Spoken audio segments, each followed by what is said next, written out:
Hello, I'm sitting here with Carlos Snaider and Kelsey Mines, and they're going to be performing at the next Vermillion First Thursday series. What's the name of the group again? EarthToneSkyTone. EarthToneSkyTone. So how did that name come about? I believe it was my proposition, and I always like to think about striking balance between opposites or polarities and setting up those structures. Any type of polarity gives you kind of a reference for how you can walk a middle path. So I thought of earth and sky as two opposing elements as a metaphor for there's a literal translation, which is, Kelsey is playing the earth tones on the bass and I'm playing sky tones. But there's what I think we're more interested in is crafting some type of middle path between that, where we harness both of the elements of however we want to frame polarity, and just walk that path throughout the process of performing and also composing and just building our relationship as great people.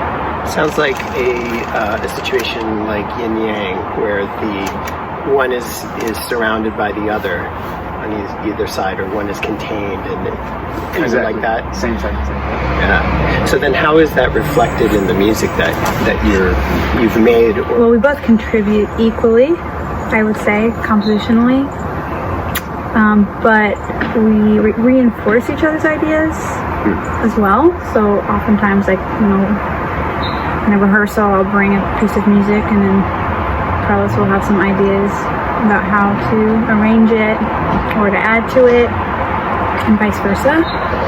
So even though maybe I brought that piece originally, it really becomes both of ours, and I think our different backgrounds and approaches to music kind of inform that. So your compositional process is kind of like an organic back and forth kind of thing? Certainly. Okay. It has less to do with the structure of the music, the compositional elements, and I think it has more to do with listening, honoring and supporting our respective backgrounds and values and skill sets that we bring to the music. Kelsey has a background in classical bass, Western classical bass, and I don't have a background in classical music. I'm more of a improviser. So, and our various cultural heritages and all the things that we bring to the table, we just listen to each other in that way, and the music just becomes a reflection of that empathy. Correct me if I'm wrong, but it seemed from your bio that you were really trying not to define yourself. That must I have been really got. Yeah, that was intentional, right? We've sat down to trying to describe our music, and we definitely want to keep pretty interpretive, because it's still evolving too. So.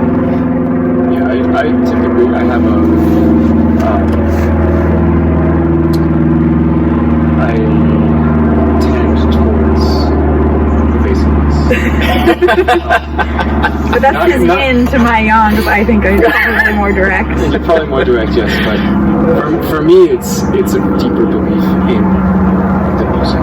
We play shows and we sing these songs and their lyrics, and very rarely do people ask us about the content of the lyrics, but I also find that is somewhat of an extension of that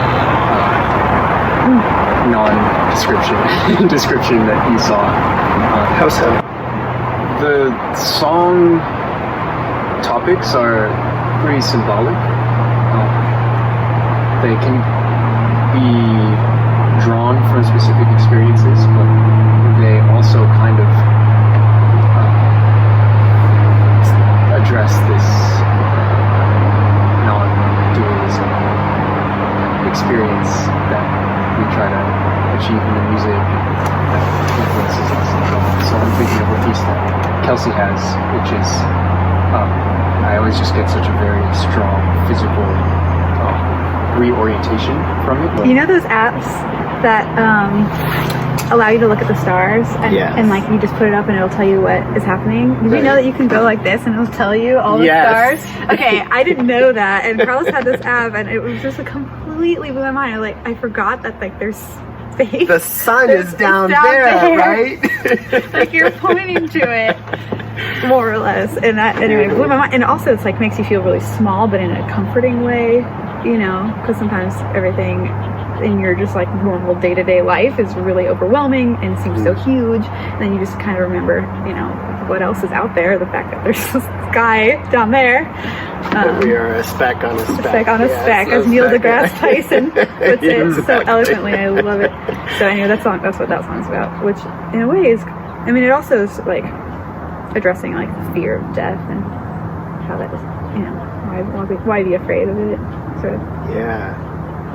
Well, just little things. It isn't, no big right? deal. But anyway, that like kind of trying to not feel like one thing or the other, but just kind of like living in the middle. And yeah, there's a line in another piece which is called 10 Towards Whispers, and the line is, where the ends dissolve, that's where I'll find you in the surroundings.